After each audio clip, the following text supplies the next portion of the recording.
A Shattered Life. I don't know when you're going to read this, but I can tell you when it all started. I was out for a walk alone in the woods when the entity came for me. It was beyond a blur. It was, for lack of a better term, absence of meaning. Where it hid, there were no trees. Where it crept closer, there was no grass. Through the arc it leapt at me. There was no breeze of motion, there was no air at all. As it struck, I felt the distinct sensation of claws puncturing me somewhere unseen, somewhere I had never felt before. My hands and arms and legs and torso seemed fine, and I wasn't bleeding, but I knew I'd been injured somehow. As I fearfully ran back home, I could tell that I was less. I was vaguely tired, and it was hard to focus at times. The solution at that stage early was easy. A big cup of coffee helped me feel normal again. For a while, the subtle drain of my spirit became lost in the ebb and flow of caffeine in my system. You could say my life began that week, actually, because that's when I met Mar. She and I get along great, though, to be honest, I'm pretty sure I fell in love with her over the phone before we even met. It was almost as if the strong emotions of that first week made the entity fight back. It was still with me, latched onto some invisible part of my being. The first few incidents were minor, and I hardly worried about them. The color of my neighbor's car changed from dark blue to black one morning, and I stared at it before shaking my head and shrugging off the difference. 2 days later, at work, a coworker's name changed from Fred to Dan. I carefully asked around, but everyone said his name had always been Dan. I figured I'd just been mistaken. Then, as ridiculous as it sounds, I was peeing in my bathroom at home when I suddenly found myself on a random street. I was still in my pajamas, pants down and urinating, but now in full view of a dozen people at a bus stop. Horrified, I pulled my clothes up and ran before someone called the cops. I did manage to get home, but the experience forced me to admit I was still in danger. The entity was doing something to me, and I didn't understand how to fight back. Mar had shown up that evening, but she had her own key. "Hey," I asked with confusion, "how'd you get a key?" She just laughed. "You're cute. Are you sure you're okay with this?" She opened a door and entered a room full of boxes. I know living together is a big step, especially when we've only been dating for 3 months. Living together? I'd literally just met her the week before. Thing was, my mother had always called me a smart cookie for a reason. I knew when to shut my yap. Instead of causing a scene, I told her everything was fine. Then I went straight to my room and began to investigate. My things were just as I had left them, with no sign of a 3-month gap in habitation, but I did find something out of the ordinary. The date. I shivered angrily as I perceived the truth. The entity had eaten 3 months of my life away. What the hell was I facing? What kind of creature could consume pieces of one's soul like that? I'd missed the most exciting parts of a new relationship, and I would never understand any shared stories or in-jokes from that period. Something absurdly precious had been taken from me, and I was furious. That fury helped me suppress the entity. I never embedded alcohol. I always drank coffee religiously. I checked the date every time I woke up. For 3 years, I managed to live each day while observing nothing more than minor alterations. A social fact here and there, someone's job, how many kids they had, that sort of thing. The layout of nearby streets, the time my favorite television show aired, that kind of thing.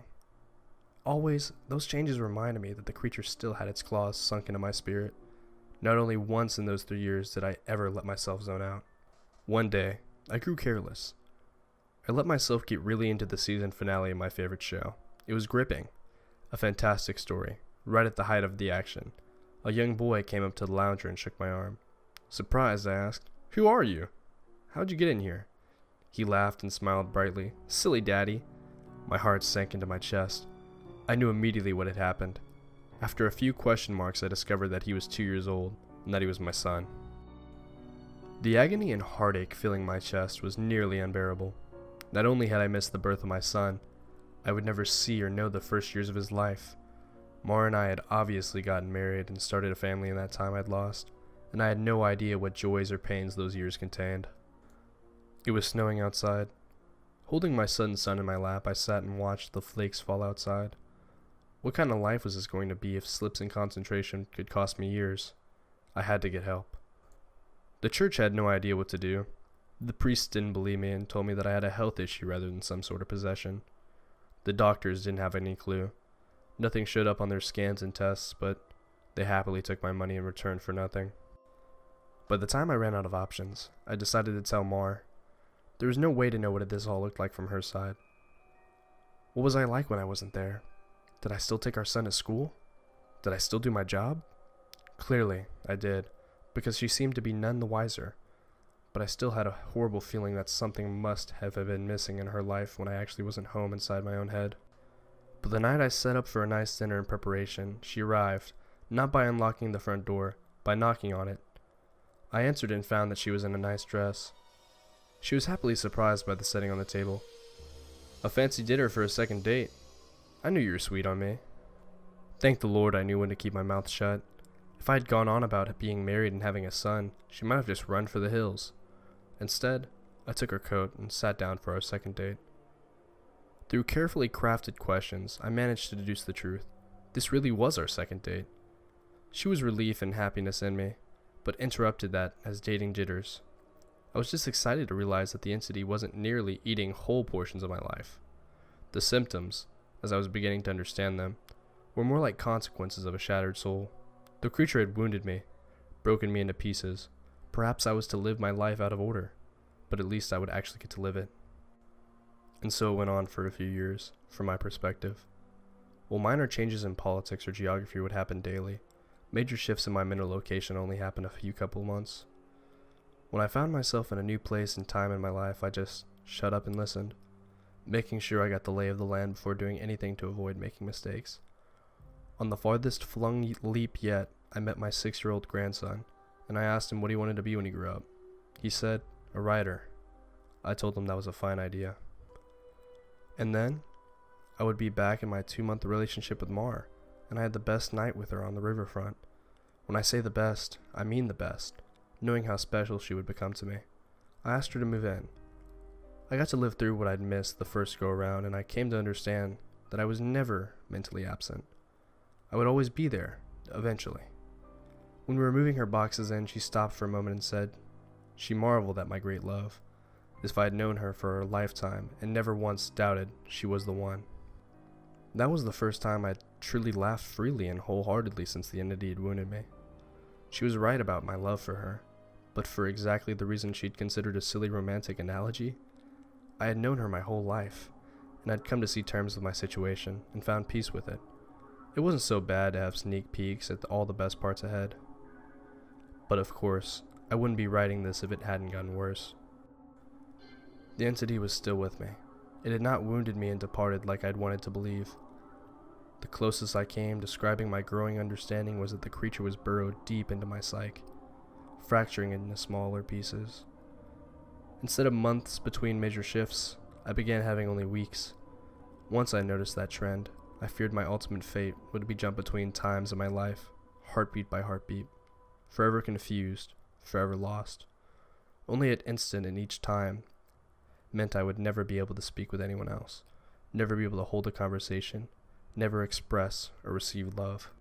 As the true depth of that fear came upon me, I sat in an older version of me and watched the snowfall outside. That was the one constant in my life, the weather.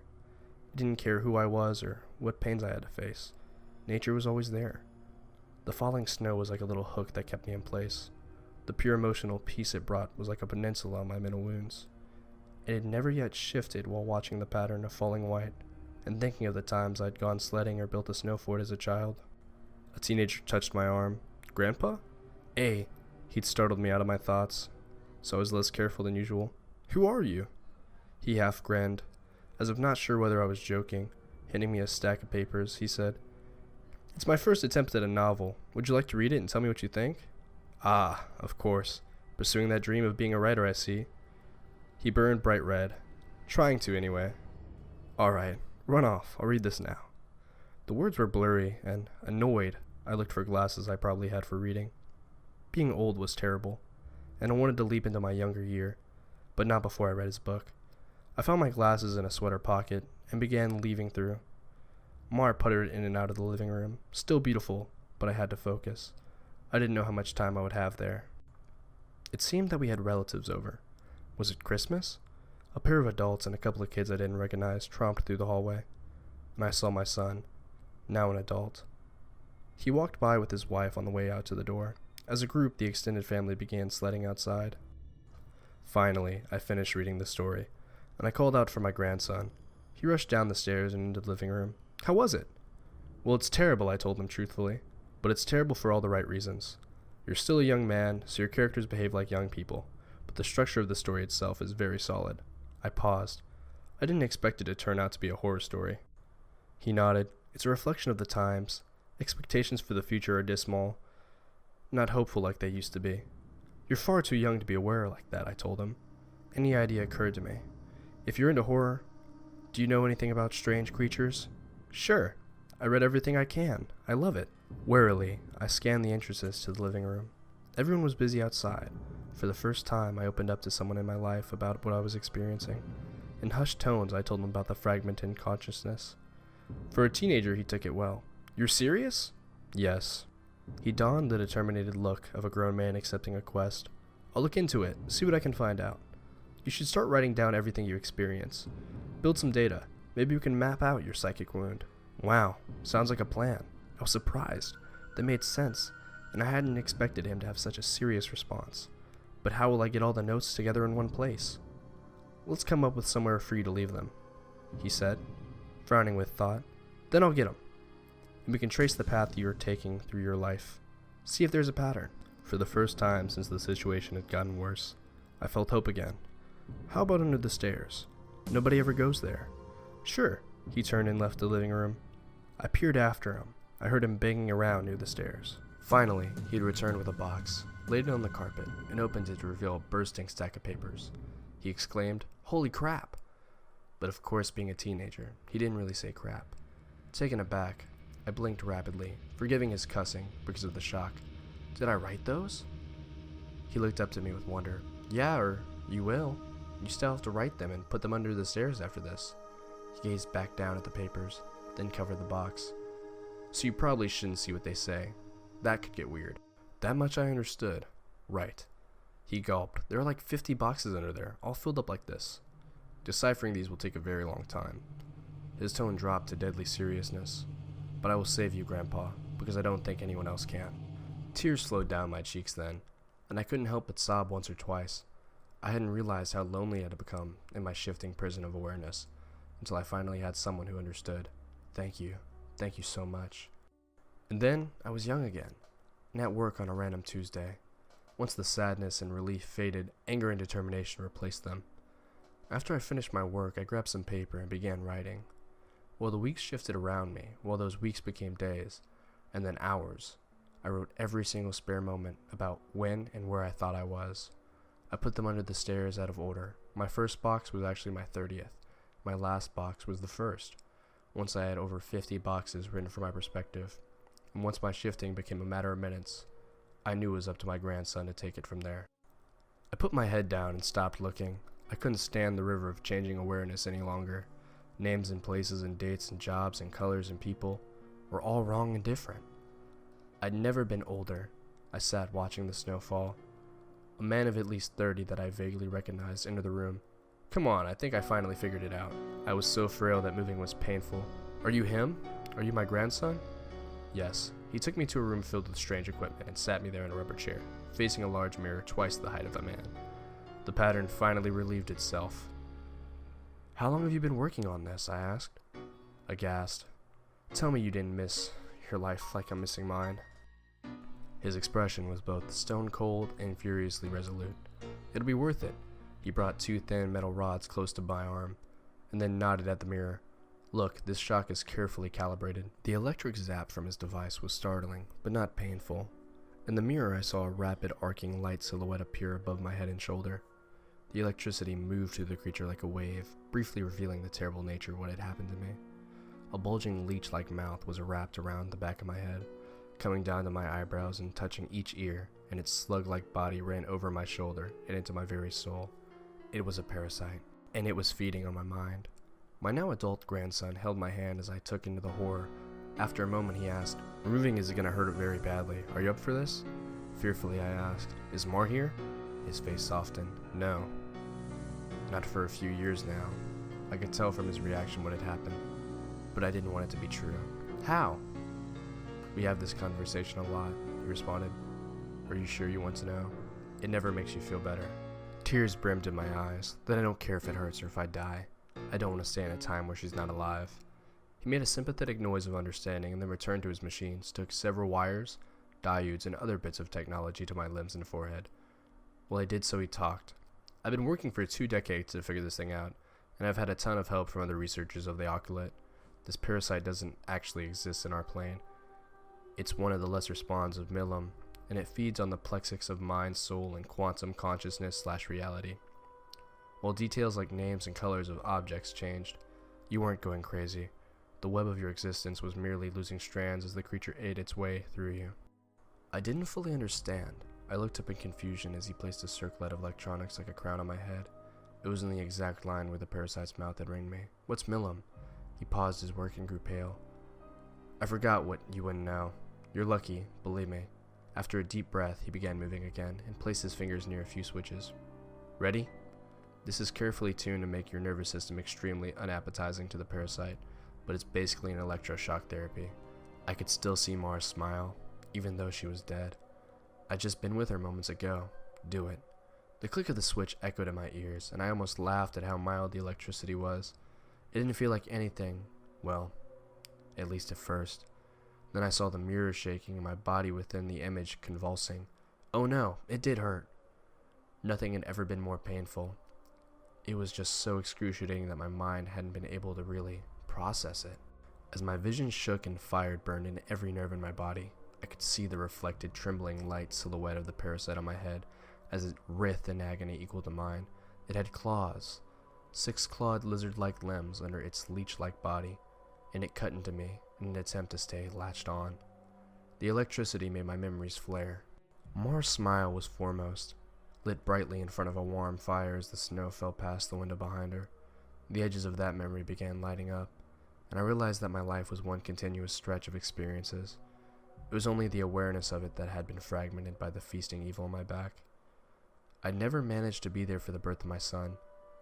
I jumped around it a dozen times, but never actually lived it. For the first time, I got to hold Mara's hand and be there for her. No, no! That moment had shifted seamlessly into holding her hand as she lay in the hospital bed for a different reason. Not this. God, why? It was so merciless to make me remember this. I broke down in tears as nurses rushed into the room. I didn't want to know. I didn't want to experience it. I'd seen all the good parts, but I hadn't wanted to see the worst parts. The inevitable end that would all one day face. It wasn't worth it. It was tainted. All that joy was given back 10,000-fold as pain. The fire in my body and in my brain surged to sheer white torture, and I screamed. My scream faded into a surprised shout as the machines and electricity and chair faded away. Snow was no longer falling around my life. I was out in the woods on a bright summer day. Oh God! I turned to see the creature approaching me. It was the same absence of meaning, the same blank on reality. It crept forward just like before, but this time it hissed and turned away. I stood astounded, being young again, freed from the parasite. My grandson had actually done it. He'd made me an unappetizing meal, so the predator of mind and soul had moved on search for a different stack. I returned home in a daze, and while I was sitting there processing all that had happened, the phone rang. I looked at it in awe and sadness. I knew who it was. It was Marjorie, calling for the first time for some trivial reason. She'd admit 30 years later, it was all made up just to talk to me. But all I could see now was her lying in a hospital bed dying. It was going to end in unspeakable pain and loneliness. I would become an old man, left to sit by myself in an empty house, his soulmate gone long before him. At the end of all of it, the only thing I would have left, sitting and watching the snow fall. But now, thanks to my grandson, I would at least have all my memories. It would be a wild ride no matter how it ended. On a sudden impulse, I picked up the phone with a smile and I asked, "Hey, who's this?" Even though I already knew.